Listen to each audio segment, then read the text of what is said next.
Welcome to the NCC Makerspace Laser Training presentation. No matter your field of study, you're going to love having access to a laser cutter for your school and personal projects. But before you can use a laser, you first need to watch all the videos in this playlist, complete the in-person training, and pass the laser quiz. Visit the link in the last video to schedule your in-person training. All right, let's begin. As you can see on the screen, I've got different examples of what the laser cutter is able to do. So here we're seeing some engraving done on wood.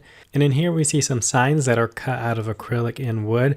The laser can also do some leather cutting and engraving, some paper crafts, and again, an example here of some more engraving.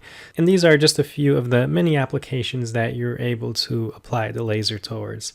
This is the machine that we have in the makerspace. It's an Epilogue Zing laser. It's a 30-watt CO2 laser. And the important thing to remember here is that the size of the bed is 12 inches by 16 inches.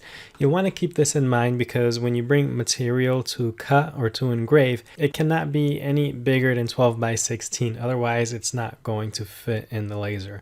So if you buy material that's bigger than this size, you'll have to first cut it down.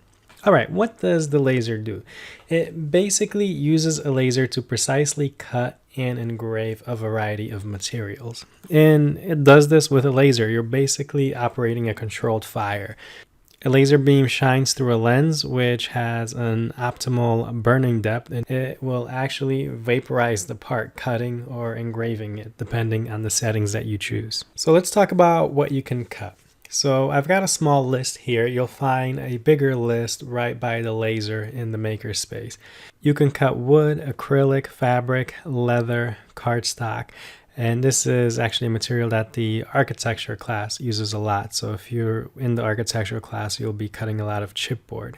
You can also engrave materials. Now, what can you engrave? Well, basically, you can engrave anything that you can cut. So if it's on the cut list, you can also engrave it.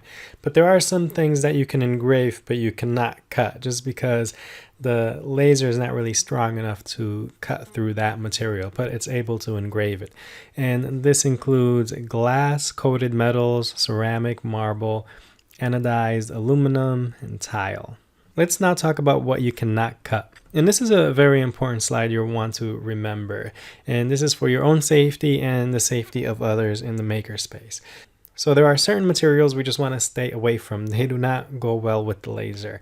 And the reason for this is, well, it basically falls into two categories. One, remember we're vaporizing the part. So any chemicals within that part will be released once you cut it. And the second reason is for a risk of fire. Some parts are very prone to flame up if you try to cut them, and this can create a fire, so we want to avoid those parts as well. So here's the list of materials that are not allowed. Any vinyl you are not allowed to cut. No PVC, basically any plastic with chlorine in it, because this will release chlorine gas and we do not want to breathe in chlorine gas. Black foam core we're going to stay away from because there's a special coating on the actual black foam core that's been prone to cause flames, so that we will not use. ABS plastic does not go in a laser, and polystyrene foam. Basically, you only want to cut what's on the approved list. And like I said, that list is right above the laser cutter. So if you bring in a material that's not on the approved list, we will not be putting that material in the laser cutter. And the important rule here is to always know your material. You may take something apart and really like the shiny piece of plastic in it and have a great project in mind of what you want to make. And if you bring that to the makerspace and you don't know what it is, then it doesn't go in the laser cutter. You have to always know what material you're dealing with before you can put it in the laser cutter.